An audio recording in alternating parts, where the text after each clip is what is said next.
thick skin. Ano po ang mga i-expect ng mga loyal sa inyo tsaka yung mga bagong susunod sa inyo? Ayan. So ngayon kung gabing ito, makakasama po natin syempre yung ating mga endorsers, lahat ng ating endorsers. And syempre ang dami po namin hinanda na mga raffles and giveaways sa ating mga bisita ngayon. And medyo kakaiba po yung party natin ngayon sa nakasanayan. Kasi kapag sabi, hey pretty, minsan kagaya last year medyo last class. Pero ngayon, since nga po syempre, kumbaga sumusunod tayo sa trend. Ngayon, mas gusto na ng mga tao ng party-party para mas bonding. Kaya medyo twisting po yung event po natin. Ma'am, yung mga CEO gaya nyo nag-uunahan sa mga celebrity para maging endorsers nila. Sa 2024 po, sino ine-expect nating madagdag sa inyo? Actually, meron na po ako mga naka-line up na endorsers po sa 2024. Pero siguro po, ang mga secret po muna. Ma'am, Teen Heartthrob ba? Beauty Queen? Magbigay po kayo ng... Actually po, nasa ano rin po siya, nasa same agency rin po siya kung saan po siya kinukuha ngayon. Sa agency po na kinukuha. Kasi nga po, kumbaga, kabisado ko na rin po yung mga talent na binibigay po nila sa akin. Kaya parang doon po rin ako kukuha ng mga endorser po. Pero siguro po by mga beauty queen, plan ko rin po mag-add and mga more on mga TikTok influencers. Pero sa mga high-end, yung kumbaga mga elite na mga endorsers po talaga, magdadagdag po ako. Ano po ba, ma'am, yung hanap nyo sa mga endorser ninyo? Ano yung mga quality na hinahanap? At last year po, ang ginawa ko po talaga is more on kagaya po nila Beauty Gonzales and sila Dennis, yung normal na nakikita sa TV. Pero ngayon po talaga, doon magdadagdag din ako. Pero gusto ko rin po yung talaga makaka-relate yung mga, kumbaga mga young age. Kaya more on nakikita ko na effective din talaga yung mga influencer sa TikTok po. Kasi doon, lalo na ngayon, kumbaga parang yung mga tao, mas doon po sila nakatutukay sa TikTok. Bakit mga Korean na stars? Korean? Siguro po someday.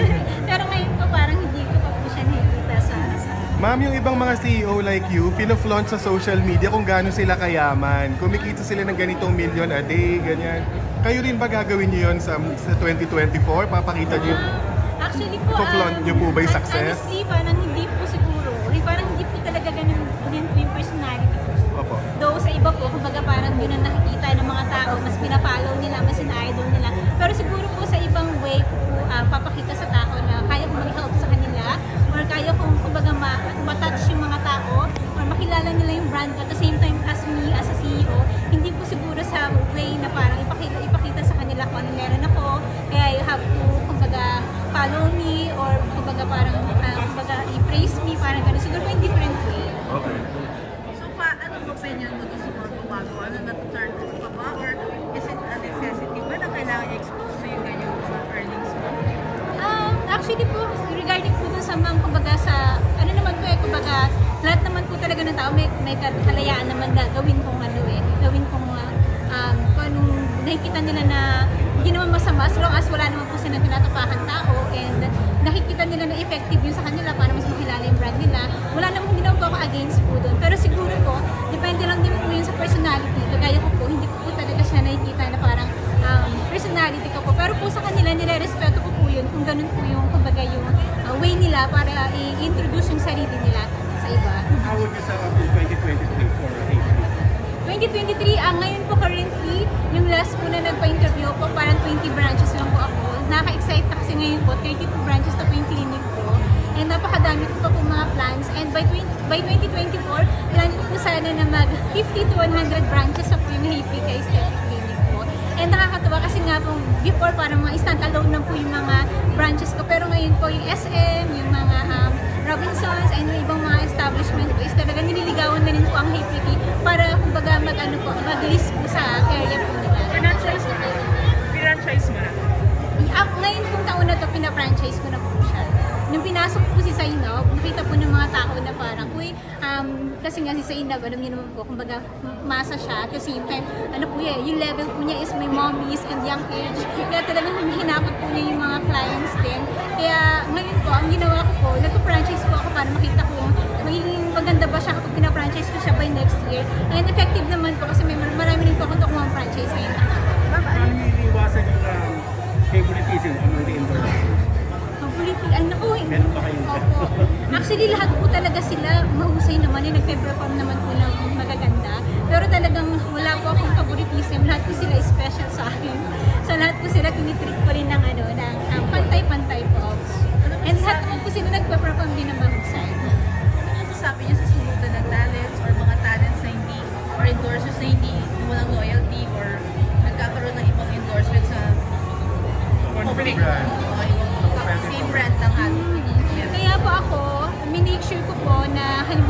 For example, si Beauty Gonzalez po, since nga po naka-contract po siya sa akin, so talaga yung kumbaga, yung contract po niya is talaga ako lang po yung products na gagamitin niya para hindi rin po ma-confuse yung mga tao.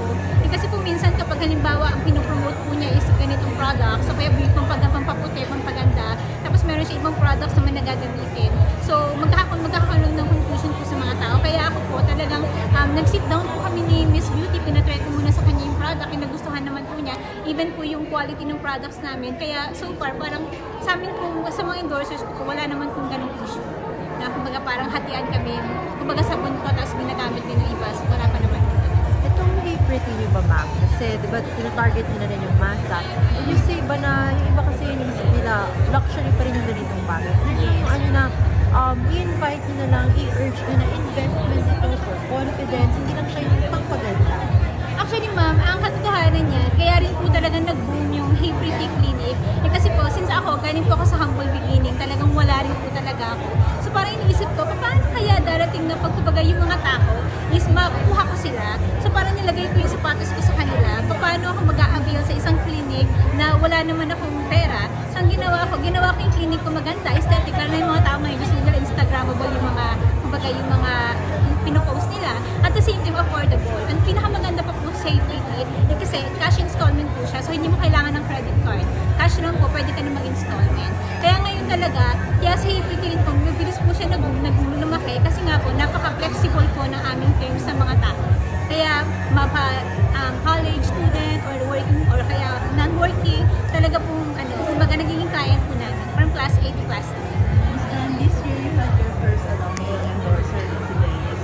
May balak ba kayo mag-expand sa Actually po, meron na rin po ngayon na mga lumalapit din po sa akin ng mga talent manager na ma'am, try niyo po si ganito, yung mga ganyan. Pero still po, syempre, tinitignan ko rin po yung kumbaga yung bawat endorsers po na talaga makaka-help po para sa brand.